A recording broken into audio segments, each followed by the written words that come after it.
So if we start right from the very beginning, it was the 25th of May, a Thursday, a quiet sunny morning in London, and I woke up to find that my peace lilies had flowered for the first time in 2 years, and I took it as a sign of good things to come. The first stop in the journey for me, before meeting my friends who'd caught an earlier flight, was Dallas, Texas. I was there for an hour at most before setting off into the air again and then touching down in Mexico, Cancun.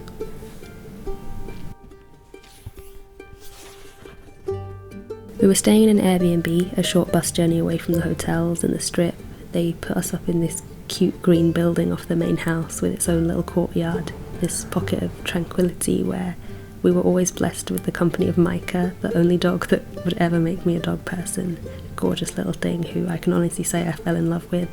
And there were other friendly companions too, and Sophie, who was a bit more wary of us. Our time in Cancun was brief. We spent our days on the beach, made the most of that perfect soft white sand and the stunning blue of the ocean, lounged and laughed and swam a lot. And at night, severely jet lagged still, we bypassed the clubs and stumbled upon the Grand Mambo Cafe, where we just had an incredible night of live music, drinking and dancing. Before we knew it, we were on our way out of Cancun. A couple of hours on a coach later, we arrived at our next stop, Playa del Carmen, an inviting, bustling sprawl of people, music, shops, food. After we'd settled into our second home, Casa Pina, which was, by the way, equally as vibrant in colour as our last place, and had pineapple-themed decor inside, we headed out onto the strip to wander, eat and drink, and take in the buzz of the nightlife. And it was just as lively there in the daytime as it was at night. It's the type of place where everywhere you look there's something to see or hear. One morning we hurried down to the pier to catch the ferry to the nearby island of Cozumel. Cozumel is known for its gorgeous reefs and aquatic life. We snorkeled, a first for me, and the clarity of the sea, seeing in person and almost feeling like a part of scenes that I've only ever seen on TV, being surrounded by the friendly little creatures of the ocean, just a dot in this big blue body of water. It was an experience that still gives me goosebumps to think about now. Our guide Otto told us it was time to head back, so we did reluctantly and just in time to catch our coach to our next destination. Merida is one of the most charming cities I've ever been to. It has this old-timey feel, like something out of a book, calm and enticing with the most stunning architecture and the friendliest, most genuine people. But I could say that for everywhere we visited in Mexico. I mean, like all countries, of course, there is danger, and as a tourist, the side of the country you see might be different to real life there, but for me, I've never known anywhere else to make me feel so at ease.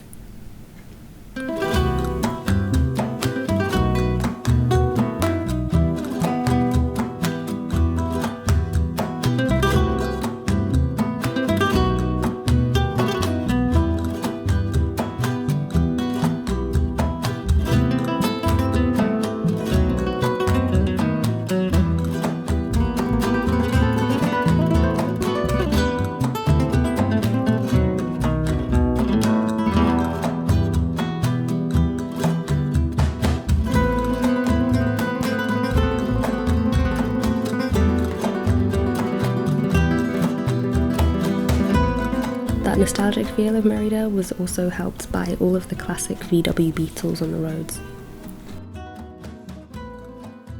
Looking into the history of the town, we boarded a tiny minibus with a few other people and took a trip out to 3 haciendas, which were like plantations or estates built from around the 1700s and owned by Spanish colonizers. A lot of them have been restored to showcase the architecture and the intricately decorated interiors, but I find that there's always something a bit more beautiful in the ruin of an abandoned building, something more alluring about the story it might tell.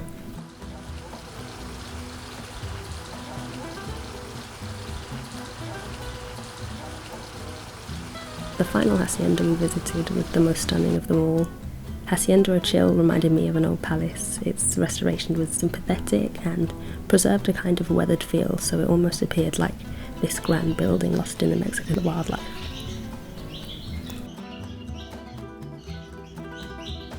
As we explored the haciendas, we encountered colourful birds and visited two cenotes, deep sinkholes full of clear fresh water filtered through the earth. They were quiet locations off the beaten track, the type of stunning place you'd expect to be swarming with tourists, but we had it all pretty much to ourselves, and it felt like our little secret.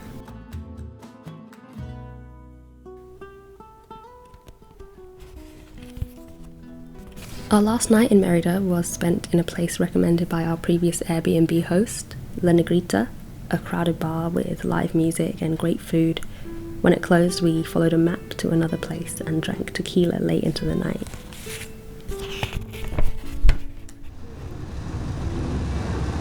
This is where it became a family holiday. Our next leg of the journey came with a lovely sense of being part of something bigger and a feeling of togetherness. We were in Mexico for my friend's brother's wedding, and we were picked up and driven by the brother of the groom and his wife, who became our holiday parents, to Ciudad del Carmen, the hometown of the bride. The closer we got to the city, the more the rain came down.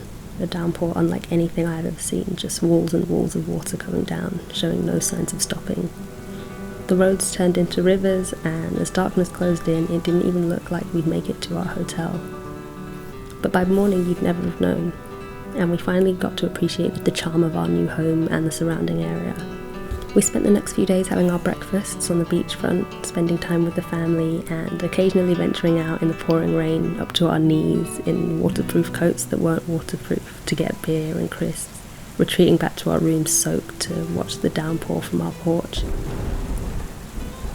The day of the wedding finally came, and it was a hectic one, as wedding days always are.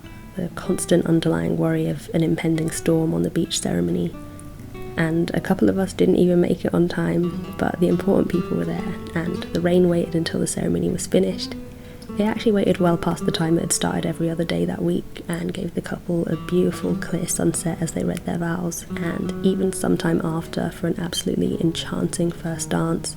Pushing our luck with the weather a bit, there was even time for all of us to have a boogie in the sand before it started chucking it down. We joined the newlyweds back at the venue the next day to help clear up, and ended up enjoying the privacy of this beach all to ourselves, hammocks and a calm sea that we made the most of until the sun was gone. Before we left Ciudad del Carmen, we, the newlyweds and a few other wedding guests, took a trip out on a couple of fishing boats with the sweetest, most enthusiastic and genuine and warm guide. He showed us the dolphins, who he must see every day, but with the same excitement as us first-timers, and he taught us about some incredible birds out there as well.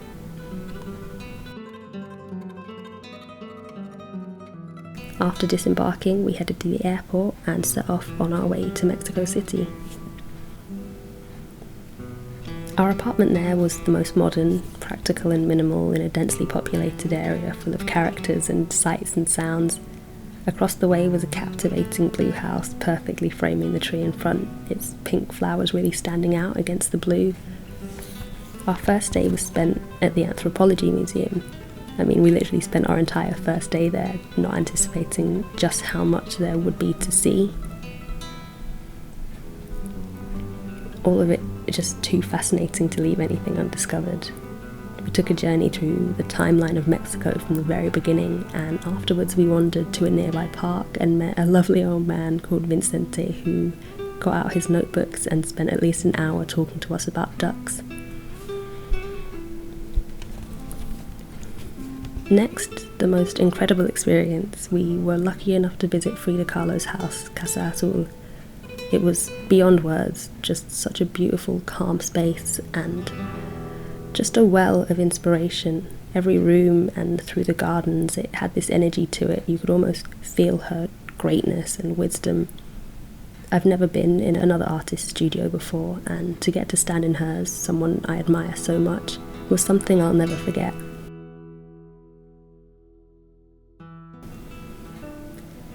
Later that day, we explored a local park, entranced by the nature and an echoing drumbeat in the distance and the over-friendliness of the squirrels. And after taking recommendations from some of my Instagram followers, we headed to Alameda Central and just sat and took in the atmosphere for a while. We walked from there to the Palacio de Bellas Artes, and the amazing building set the stage for an impromptu rap battle. And then we walked to the cathedral and the main square. The very last stop in our journey was the ancient site of Teotihuacan. A huge sprawling site of pyramids, rich with history. It's the kind of place that just makes you feel grounded, settled, just with the scale of it. We climbed the pyramids, even the tallest, La Pirámide del Sol, and the view from its peak was enough to take your breath away.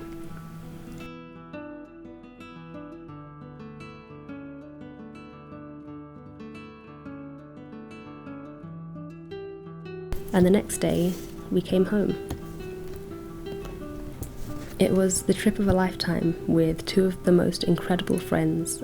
I made memories that will stay with me the rest of my life, and I'll forever be able to relive it all through these drawings.